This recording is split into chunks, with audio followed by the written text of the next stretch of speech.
I'm going to explain a martial arts film called Fearless. Spoilers ahead, watch out, and take care.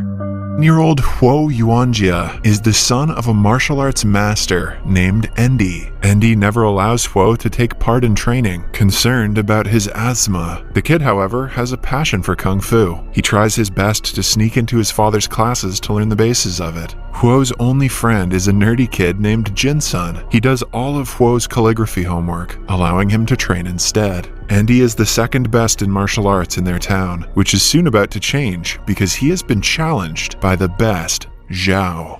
Huo is excited about the fight and confident that the victory will fall in his father's lap. Endi has the upper hand in the match and is about to land a fatal blow on Zhao, but his beliefs and fair gameplay stop him from doing so. Taking advantage of the niceness, Zhao retaliates and wins the match dishonorably. Huo is heartbroken by the incident. Zhao's son challenges him to a fight when only the kids are together. Huo confidently takes the challenge on, but is defeated in no time. At this moment, he vows to restore his family's name and become the best martial artist in Tianjin. He and Jin-sun go to his father's library and steal his book about martial arts. Then, using the book, he trains day and night without rest. When Huo finally thinks he is ready, he challenges Zhao's son to a fight again. Zhao accepts the challenge confidently, but is instantly proven weak against the trained Huo.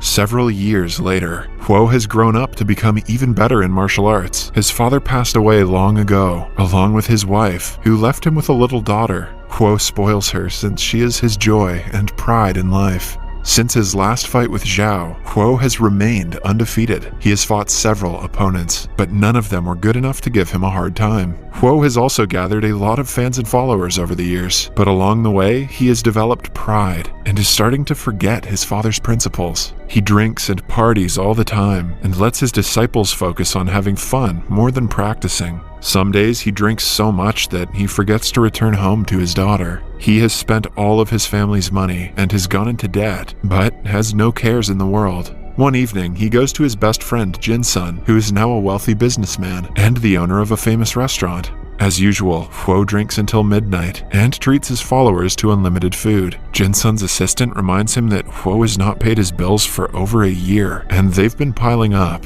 Later that night, Jin-sun tries putting some sense into Huo. Jin-sun knows that Huo's disciples only like him because he treats them to free food and drinks. He wants Huo to be conscious of his spending habits, but Huo thinks Jin-sun is just being stingy. The following day, he bumps into his biggest rival, Qin. He is the only man who hasn't fought with Huo yet, since he has also defeated every opponent. Qin is considered the best in martial arts by many. They get into a slight altercation which hurts Huo's pride. He takes his anger out on his disciples, beating them up while they train. At night, one of his followers has to be brought to him in a stretcher. It turns out that Qin beat him up for some reason. Huo assumes that he did it out of spite and is filled with anger. In Jin-sun's restaurant, Qin and his family are celebrating his birthday. Suddenly, Huo barges in with his people and starts drinking at a nearby table. Qin asks him to put their rivalry aside for the night because he doesn't want to fight, but Huo is in no mood to back down. Jin-sun also tries to stop him, but is in turn insulted. In a fit of rage, he breaks up their lifelong friendship.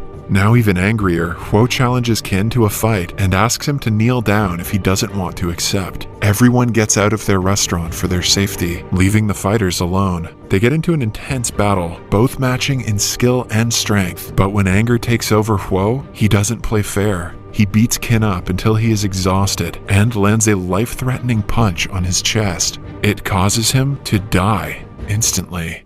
Huo returns home in the morning to see his mother's dead body on her bed. Qin's followers had her killed to take revenge on him. He cries, mourning her death, before suddenly realizing his daughter is also in the house. Upon walking into her room, he is met with the biggest surprise of his life. She is lying on her bed, covered in blood. In her hand is a little pouch that she had promised to give him when he returned home. Broken by the deaths he has caused, Huo steps out of the house when his disciples inform him that the man who was beaten up by Qin had insulted his wife. Qin did not beat him up out of spite, but for his wife's honor. Filled with guilt, regret, and sorrow, Huo doesn't see a reason for him to keep living. He boards the first ship and lies down in a corner, willing to go wherever it takes him.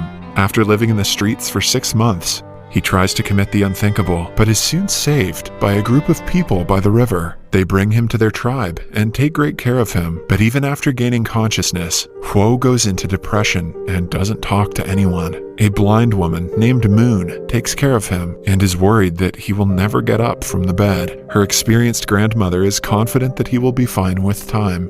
One day, Moon feels Huo's hair and offers to cut it. He walks for the first time in a month and goes to a river with her, where she helps him cut his hair. Starting that day, he becomes a member of their community. He helps them cook, farm, and do household work. As a year passes, Moon and Huo start falling for each other. Then, one day, a kid from their tribe is found stealing a cow from their neighboring community. The grandmother and Moon beg for forgiveness from the rival leader, but according to their tradition, someone who makes a mistake should be beaten until an incense burns out. Huo speaks up for the tribe and offers to take the beating in the kid's place. For adults, the punishment is a bit different, which means Huo will have to fight against the leader. Although Huo can finish him in no time, he doesn't want to use his knowledge to hurt anyone anymore. Initially, he doesn't even defend himself, but after a little motivation from the grandmother, he starts to dodge the attacks. The incense burns off, but the leader is not able to land a single blow on him. He accepts his defeat and praises Huo.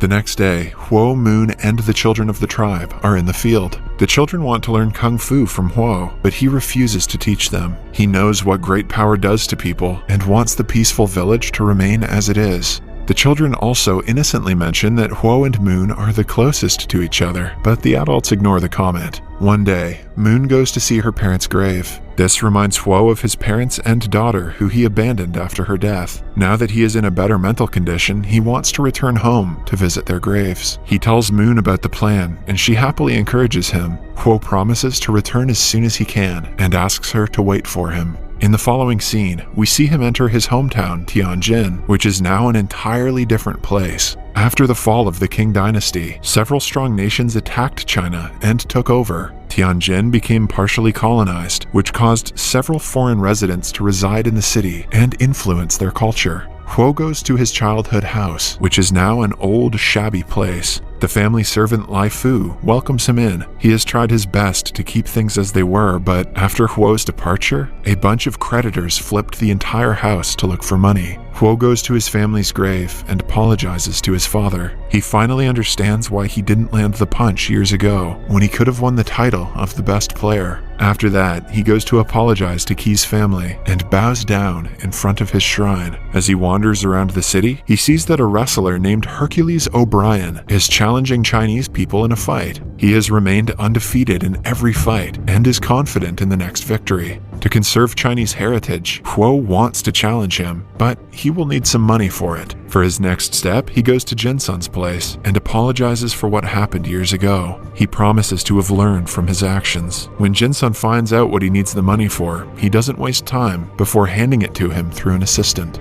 Then, in the 1909 race club, Shanghai, Hercules goes against Huo. At first glance, someone petite like Huo could never beat Hercules, who is double the size of him. Before the match begins, Huo requests that he and Hercules fight with honor and civility. Taking advantage of the language barrier, the announcer mistranslates Huo's request to, "He wants to kick your butt," making Hercules laugh. The fight begins, and Huo instantly gains the upper hand. As the match gets intense, Huo saves the opponent from being impaled to nails on the side of the ring. As a good sportsman, Hercules accepts his defeat, making Huo the victor. Huo gains fame from the single fight and is called to Shanghai. He meets Jinsun there, who proposes they form Qinwu Athletic Association, a place where they teach Chinese students the art of Kung Fu. That way, even with the constant foreign pressure, they can preserve their heritage. Meanwhile, a group of officials from the foreign chamber is not fond of Huo's growing popularity among the Chinese public.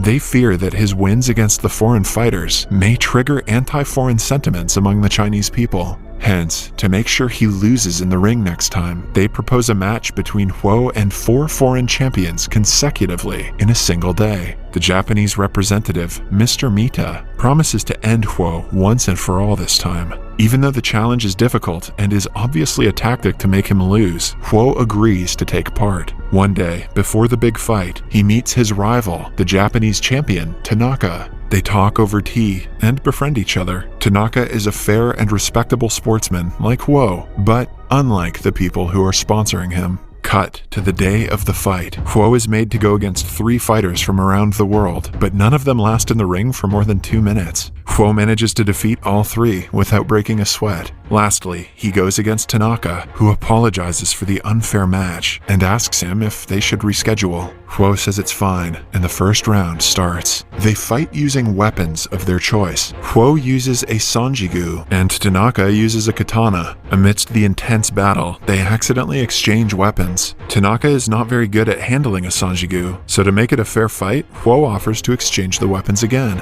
The first round ends in a draw because of the holdup. While resting before the next round, Huo drinks tea that is poisoned by Mr. Mita, who wants to see him lose one way or another. The round starts, but Huo collapses and starts coughing blood almost immediately. Tanaka demands that the match be halted for the safety of the fighter, but when Huo registers he has been poisoned, he wishes to continue, as he is going to die anyway. Even when exhausted and seconds away from death, Huo manages to deliver a final blow to Tanaka's chest, using the same technique that killed Kin. However, he holds the punch back this time, learning from his mistakes. But just then, he collapses. Tanaka declares Huo the winner, knowing that he held back on the punch deliberately.